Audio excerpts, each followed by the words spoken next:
My mother was a retailer of wisdom. She did not dispense it wholesale in the course of her childhood, no. Well into my 30s, she found circumstance to deploy wise sayings I had never heard before. 10 years after she passed, she even spoke to me from the grave.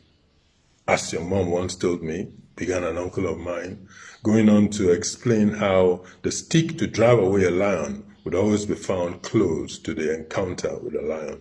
Translation: don't wait to equip yourself for every possible eventuality before setting forth on your journey.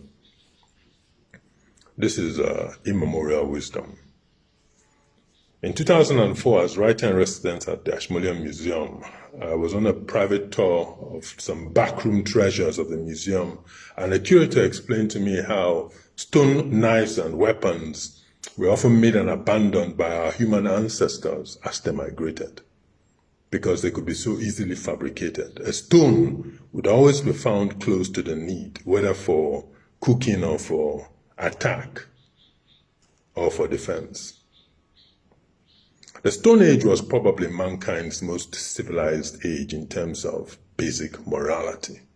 In that age, nobody could accumulate such an arsenal of stones to overawe his neighbors. When marauders came at you with a stone, there would always be a stone near at hand for defense.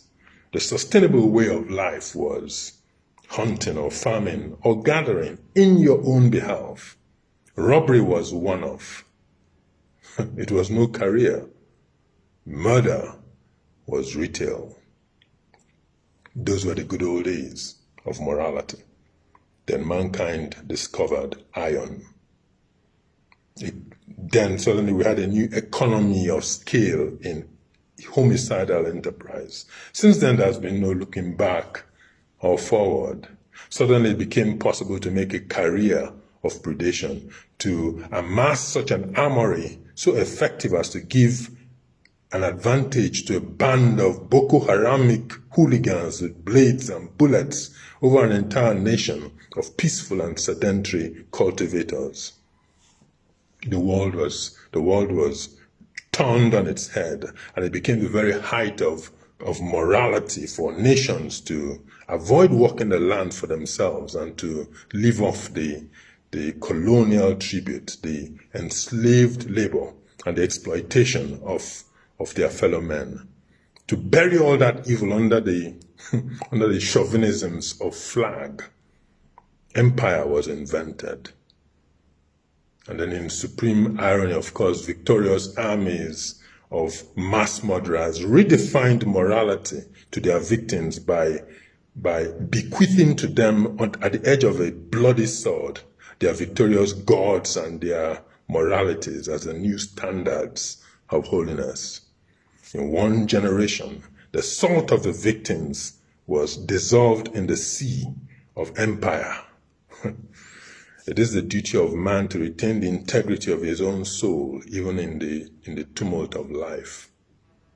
Which is why, even in modern times, the true human must mine his morality from the spiritual Stone Age, when every man was a cause unto himself. The morality of the modern state is suspect. On paper, the Constitution is as good as it can get for modern man, but in reality, the state is often captured by malign interests, both local and foreign. The constitutional basis of man's surrender of his right to arms to defend himself to the state is that the state has agreed to defend himself, to defend man.